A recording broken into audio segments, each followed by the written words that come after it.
This year celebrates the 30th anniversary of the Ecological Footprint and Biocapacity accounting system. This concept has had a profound impact on our understanding of the relationship between humans and the environment.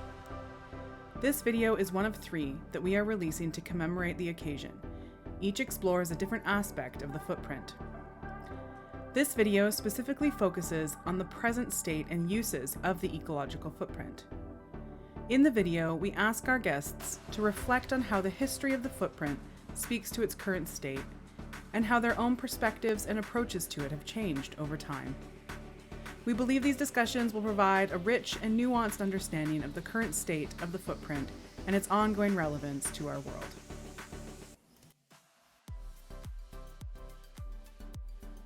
It's been pushed around a bit. We hear about all kinds of footprints now, but a lot of that, if not all of it, can be traced back to the original idea of Bill Rees of thinking in terms of the pressure of the human on the biosphere in terms of the footprint, seeing it as a footprint. I look at it and I say, well, look, here we've got a real problem in engaging not just the public, but the decision makers in all kind of walks of life in thinking about their impact on the biosphere and our collective impact.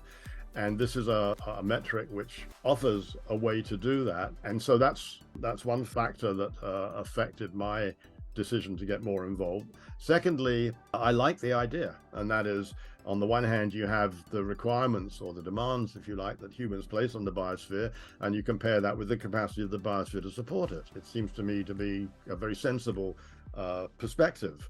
Particularly since there are so many indications that we're placing too much pressure on the biosphere. So if we're not capable of measuring it in some way so that we can discuss the extent of the problem and ways of mitigating it, and then being able to measure the success or otherwise of whatever interventions or changes in our behavior we make, and I'm talking in terms of individuals all the way up to the globe and everything in between, which is another feature of the footprint which I really like, that it has been implemented at all levels of aggregation. But you can't say the same about normal economic measures. You can get the GDP of a country, and in Canada, you can have the GDP of a province, but you can't really get much lower than that. The data becomes confidential and so on, because it's possible to identify who produces that part of the GDP. So whereas the footprint isn't bound by any of those constraints. We have an ecological footprint of so many hectares. We can compare that to the availability of productive hectares, which we've now referred to as the biocapacity of Earth. So if you look at virtually any country in Europe, for example, we can compute the ecological footprint, the actual demand of that nation's population for productive ecosystems, land and water, and compare that to their national, supposed domestic biocapacity. And you will find that in every case, every European country of substance vastly exceeds their internal biocapacity in terms of demand. So most wealthy, high density countries are running ecological deficits with the rest of the world. And this is, of course, what the economists refer to as the trade factor. But it doesn't really increase the carrying capacity of those countries. It increases their population. They're diminishing their carrying capacity because they're paving over their farmland and diminishing the carrying capacity elsewhere through trade itself. So it's a very interesting way of looking at the human condition, and it's a great explanation for most of the impacts of humankind. I think in 2015, the Oxford English Language Dictionaries admitted ecological footprint as an official word or concept into the dictionaries. So it's widely recognized, it's widely criticized for all the reasons we're talking about. Here's something that I think is really important. As I read the critiques, many of them are, as I say, based on misunderstandings of what we're about and what we're trying to do. But many of them seem to be rather more based on the fears of the authors of these critiques, that the footprint may be right than it is on any real problems with the model. So in other words, gosh, if these guys are true, if this footprint model or its spin-offs mean anything, then there are limits to growth. We are coming up against something. So gosh, we better refute this pretty quickly, or we can no longer believe what we believe. You mentioned earlier on eco-modernism. So eco-modernism is precisely of this ilk. Many eco-modernists who reject the footprint of hand are completely dedicated to the notion that human technological ingenuity can keep the ball rolling in perpetuity. And therefore, suggestions, as come from the eco footprint, that there may be biophysical limits to growth are just rejected out of hand. So that's a big problem. Just to say, I think it's really amazing how much resonance the framework has at certain levels. Early on, there was very strong interest from intergovernmental agencies, the UN, and in academia. And additionally, throughout the history, we've seen that the interest is so varied across different regions and countries in the world. Like, for instance, we see a lot of academic interest in Asia. You'd see a lot of publications, particularly coming out of China. And in the US, you might not see barely any interest at all, although you see that throughout most even university level curriculum, that it is introduced as a concept in almost all environmental science at the undergrad level. And we've seen it making its way into high school curriculum as well. In Europe, you see that there is particularly strong uptake, most notably with sort of on the public front with campaigns like Earth Overshoot Day, where those things have a stronger resonance in Europe. So it's really interesting to see how varied the uptake has been. On my part, in thinking about how that relates to the current state, I initially worked on the technical side of the national footprint and biocapacity accounts.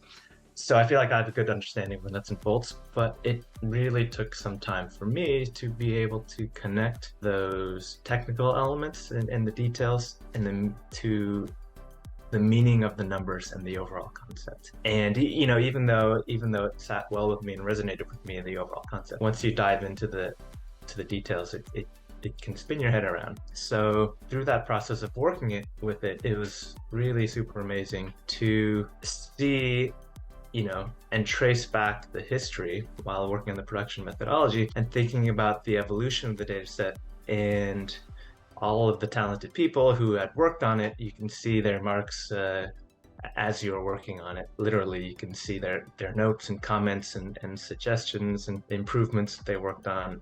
But also you can see how many prominent experts have been brought in from various fields through the advisory committees to provide input and feedback. And I'm lucky enough to sit on one of those right now. So over time, I think my view of the ecological footprint has changed from viewing it as an environmental indicator, as I came from the field of ecology. When we start looking more and more at the results at the country level and the global level and how it all plays out, fundamentally, I see it more now as an economic indicator. And to that degree, even though we now refer to the data set or it's most commonly referred to as ecological footprint, because that's the most popular term, and possibly even that nice name has helped in its success, but I often wish and think it would be more appropriate to call it biocapacity accounting.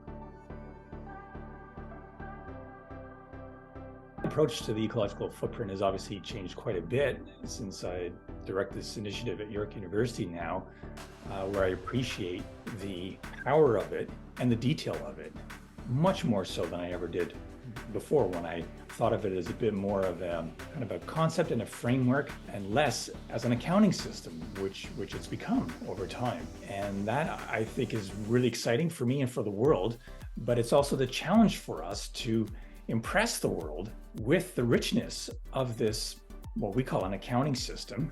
And maybe the word accounting is not the right word to use. Maybe it's the sort of a measurement system, or I guess let's call it a measurement system.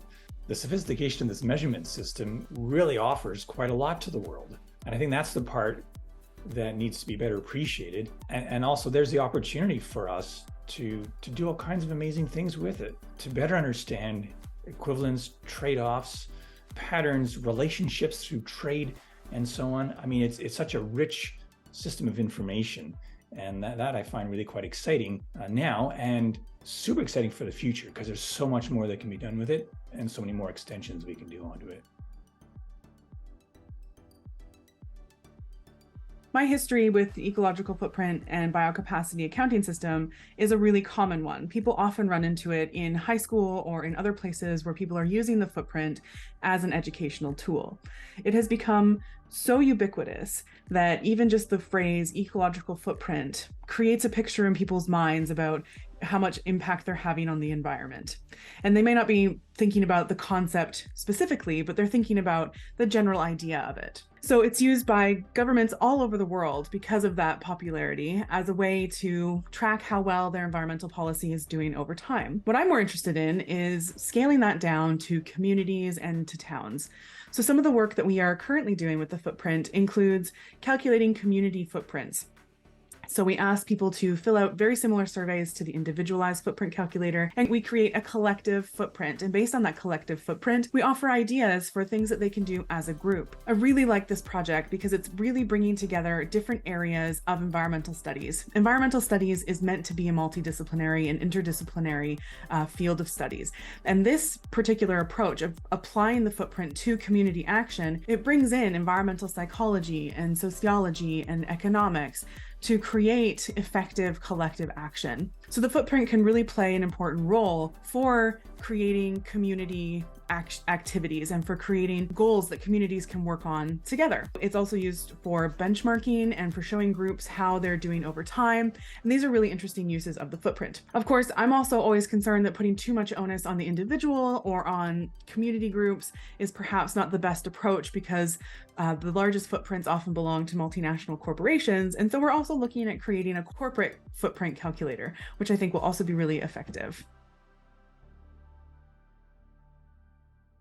The overall history of ecological footprint has really mobilized research through its many uses in policy, sustainability practices, and other applications. And from its beginnings as just an initial research question, it has really evolved a lot in the last 30 years. This is especially evident in today's uses. For example, its early stages of publishing research papers and presenting the ecological footprint concept at many conferences and events has just really allowed the footprint to become known as a household term that many people know.